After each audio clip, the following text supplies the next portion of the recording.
Hiya. Right, I've just put a video up, a 2024 themes video. You'll have to excuse the dogs, they're on one at the moment. It's New Year's Eve and the neighbours are all getting ready to have parties and what have you, and the dogs are really unsettled.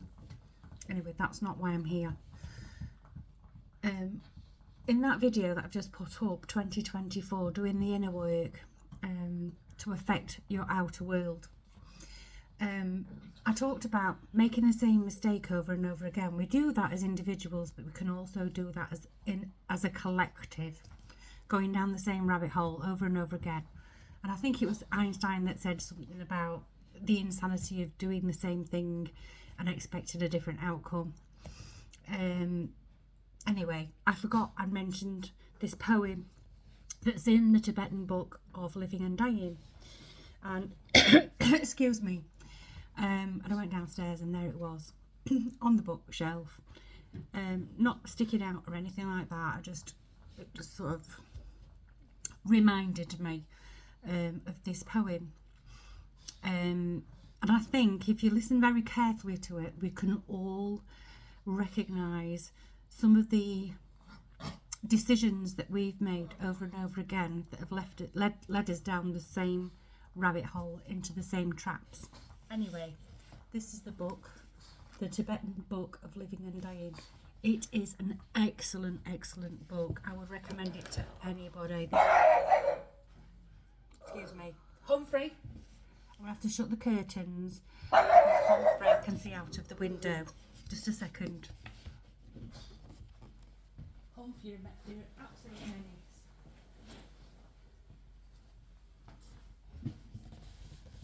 So now it's gone dark. Let me put this light up a bit. Excuse me, he's honestly an arsehole today. What was I saying? Yeah, this book is excellent. There's stuff in there about meditation, about quietening the mind, about stepping out of fear. It's an excellent, excellent guide for life. It does talk about dying. It's about living and dying, but it's about living in the best way that you can, and it's also about dying in the best way that you can, and how you view life and death.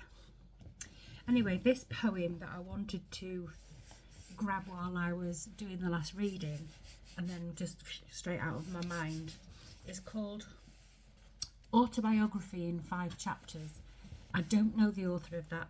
This author is not cited. If there is one, it could well be an anonymous poem, but I want to read it to you.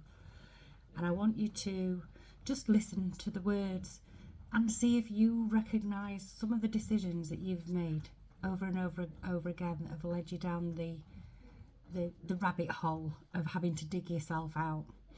And how many times, particularly in relationships, you've gone for the same sort of person, and every time you've gone for the same sort of person, your experience with that next person has been far worse than the one before.